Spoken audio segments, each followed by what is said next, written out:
Hello, this is a prepaid collect call from Dante. An inmate at the Jackson Correctional Institution. All calls, other than properly placed attorney calls, may be monitored and recorded. To accept charges, press 1. To refuse charges, press 2. If you would like to permanently block your number from receiving calls from this facility, press 6. for balance and rate quotes, press 7. Thank you for using CenturyLink. You may start the conversation now. Welcome to the Incarcerate U.S. podcast. I'm your host, Dante Cottingham. This morning, I am speaking to Ms. Lakeisha Muhammad. She is the co-founder of an organization called Solo. Good morning, Ms. Muhammad. Good morning. How are you, sir? I'm good. Thanks for asking. Thank you for taking the time to have a discussion with me this morning. Yes, no, thank you for the opportunity to do so. You're welcome. I have a couple questions I'd like to ask you to get your perspective on some of the components of mass incarceration in America. But before we get to those, please tell us a little bit about Solo. What does Solo stand for, and what's your mission? Solo is supporting our loved ones.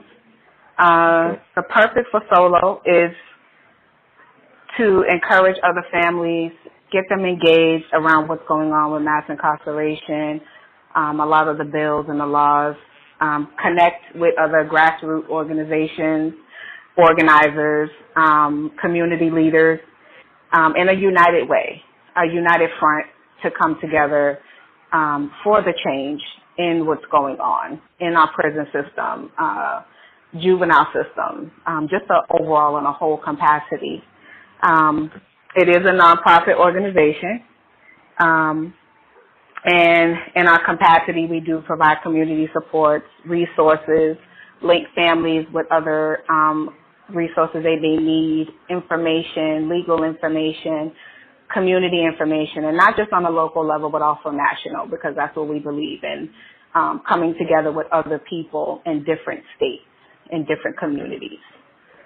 Okay. And it's my understanding that one of Solo's focuses is to generate voting power as well. Is that correct?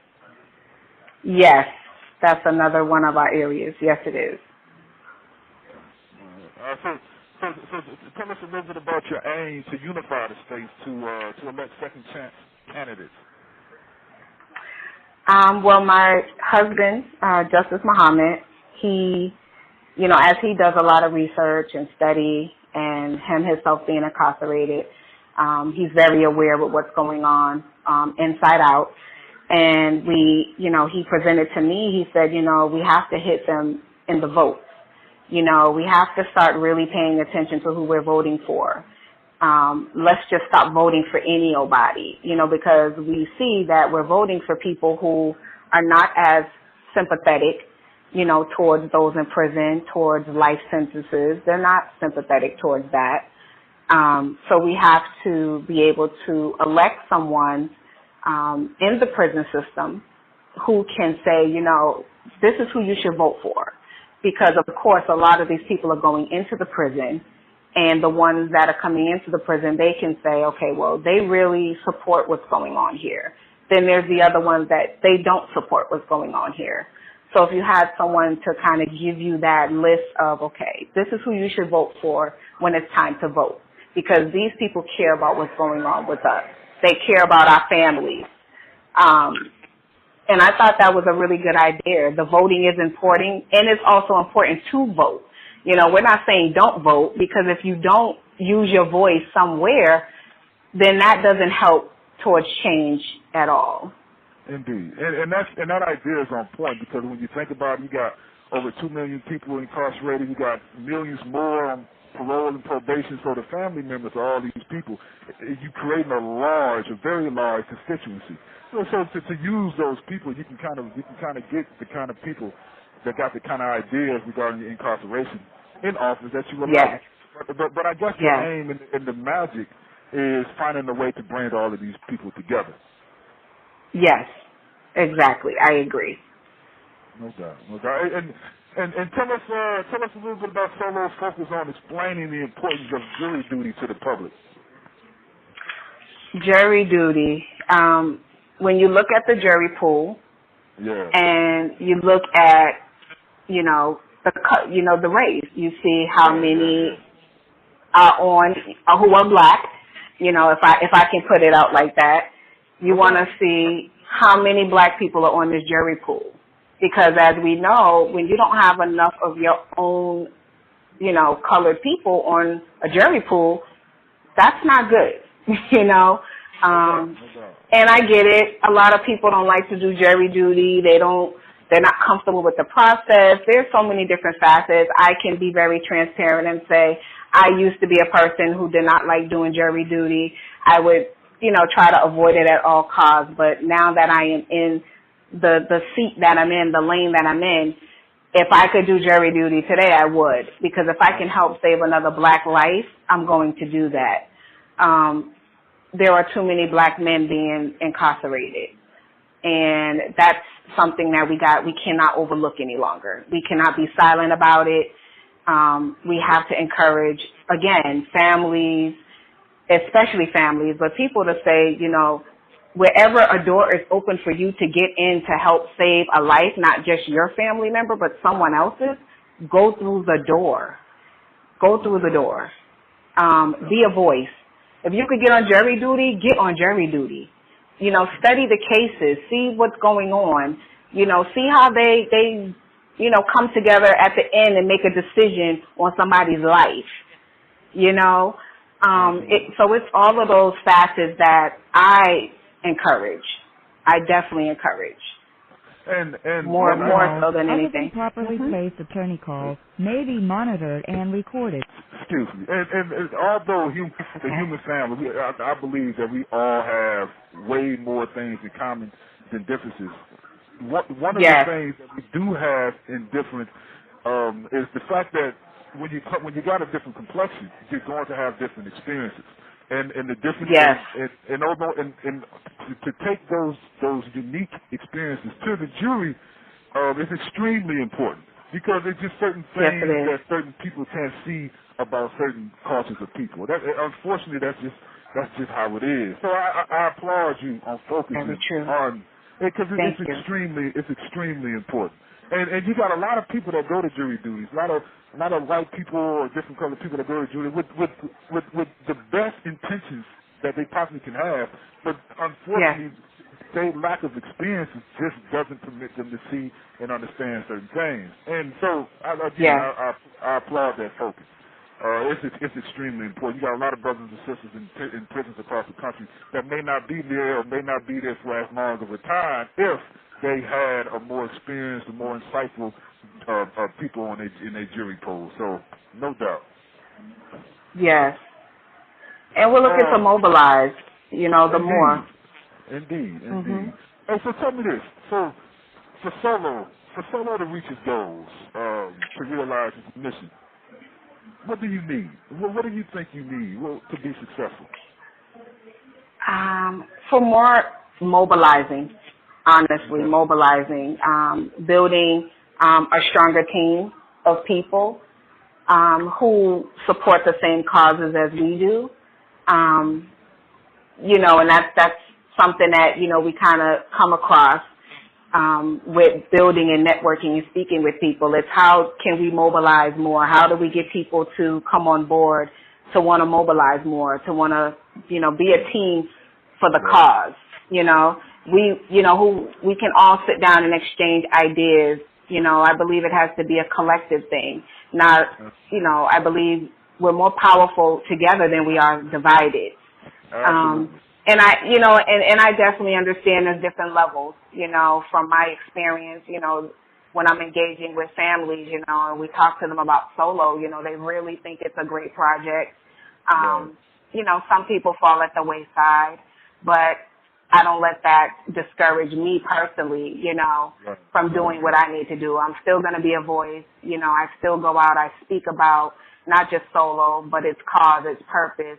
And I open people, it's open. If you want to join in, I'm welcoming you. If we can do anything to support you back, we will support you back, because I believe that support, we win. I believe that system. We support each other. We all win. I totally believe that. So right now, Solo is working on doing more mobilizing. Again, like I said, not just locally, but nationally, connecting with people in other states who are, doing a work or wanting to start a work, but they just don't know how, or they're looking to partner up with other people, as a supportive and a collective movement, and we're all open to that. So for the brothers and sisters that may be interested in working with your team, with the Solo team, how could they reach you, and where could they reach you? Solo Project has a Facebook page that they can go on that page. They can leave an inbox, drop a comment. We also have an email, which is the Solo Project for Families @gmail.com. Or they can contact me directly, Lakeisha Muhammad, at 857-201-0241, and I would love to speak with them and see if they want to team up. I'll be sure to put that information along this podcast as well. I'll be sure to put all your contact. Yes, thank you. Thank you very much for that. Mm-hmm. No problem. So that leads me to my questions. Okay. From your perspective, yes. How would you describe? And I'd like to ask this question to everybody because one of the main agendas, one of the main focuses of this podcast is to tell people's story. And I think it's important for you got so many people that's been affected by mass incarceration, so you got so many different stories, and our stories are extremely important. They're unifying. People listen to them and they connect to them. So I like to ask people these specific questions. And so my first question to you is, how would you describe mass incarceration's impact on you? How would you personally describe its impact on you? Personally? Yeah. It takes a toll on you. You walk around with the smiling faces and you be an encouragement to everyone else, but something that I have spoke on at different engagements is about the silent tears, the silent cries, the silent pains that people don't know about, only because, it's such a delicate matter. Everyone doesn't understand it. If you're not in that position to have a loved one in prison, you're not going to understand me.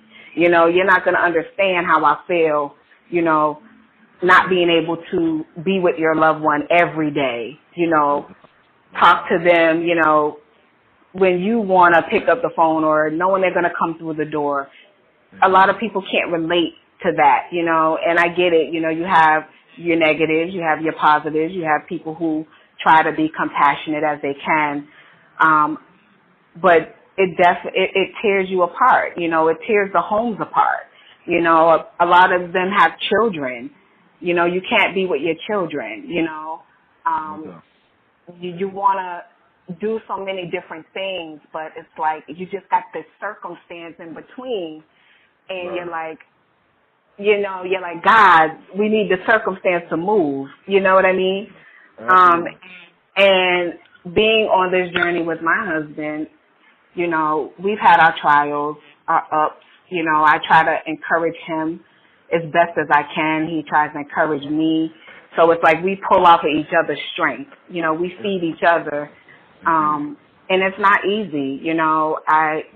Comforting his mother and his father, it's definitely not easy at all. It's not. But, our faith is what keeps us going. And we just continue to be that support until, he gets the justice that he deserves, and I just try to be that same support for another family who is going through what I'm going through every day. Well, thank you for sharing that with me.